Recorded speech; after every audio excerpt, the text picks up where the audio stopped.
Hey, you, yes you, this is Alex Greenhill, presenting another edition of The Books That Made Me, presenting HP Lovecraft, The Complete Fiction.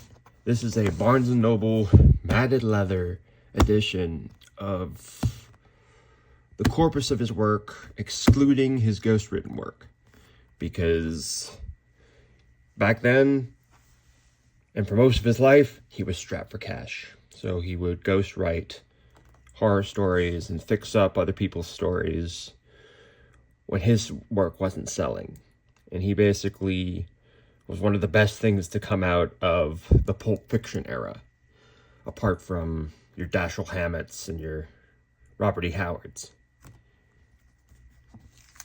He took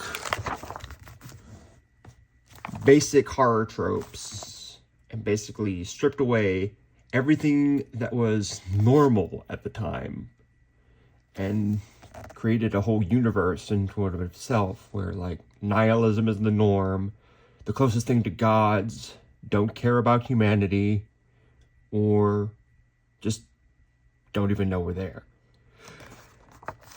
And created some really, really unique monsters that have influenced everybody from Guillermo del Toro to Stephen King.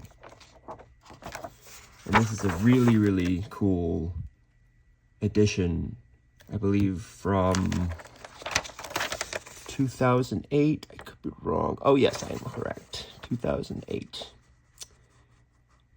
And this was a pain in the butt because a previous edition of this had a lot of spelling errors, or as the fancy word for it is in literature, errata. And what's extra cool about this particular edition is that it comes with a lot of the discarded notes and a lot of back matter, basically. A whole sort of discarded draft of The Shadow over Innsmouth, if I can find it. And, of course, stories that he wrote when he was a kid that aren't very good. But they were super influential on me because I really thought that this was the bee's knees when I was a teenager. Now I think they're a little overwritten, but the themes of, like, nihilism that emerged from these stories, and basically a whole subgenre of horror into and of itself that emerged just from his oeuvre, really is mind-blowing.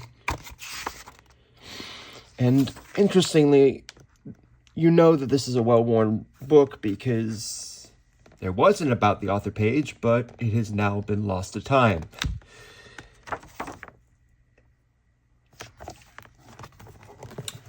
It is not... Oh, one second. These are supposedly his best stories. Color Out of Space, which is basically a family being basically destroyed and devastated by a very, very, very non-standard alien organism. This is probably one of the craziest ones, where these backwoods New Englanders try to bring about the end of the world.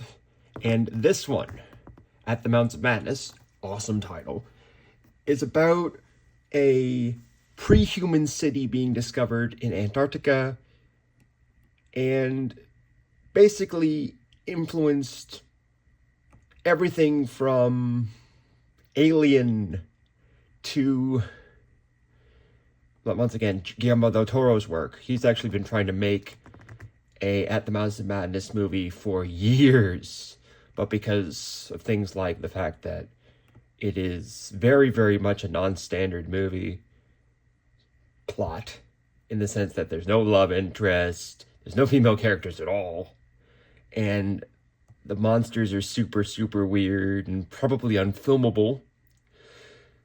it never got off the ground. And Call of Cthulhu is just this crazy, like, kind of non-standard mystery with science fiction-y elements to it, about a mysterious cult that wants to bring about, once again, the end of the world. Courtesy of this god right here, named Cthulhu. Or, I don't know, Cthulhu, or however you pronounce his name. Apparently, like, probably to troll other people.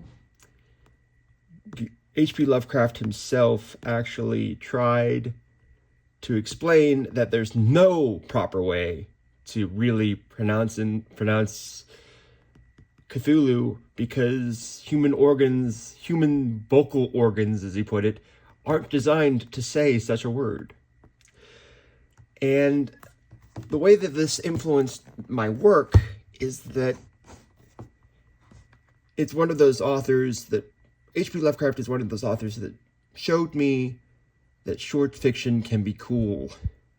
It's not just, dry, short, one-and-done stories. These are stories with ideas, stories with nightmarish ideas that kind of leave you not only wanting more, but leave you kind of shocked. More so than Poe or even Nathaniel Hawthorne when he wrote his prose fictions, his short fiction stuff. And there are just like really, really like silly stories out there that try to scare. And H.P. Lovecraft, apart from his misgivings as a person, was really, really good at taking big ideas and squeezing them into small spaces and leaving people stunned. I know that's a big pitch, but and the fact that it's a little dated, and also the fact that he had very little schooling, and it kind of shows when he tries to do science fiction-y stuff before that was even coined. These are great stories. Thank you. Like and subscribe if you want to know more about books that changed and made me.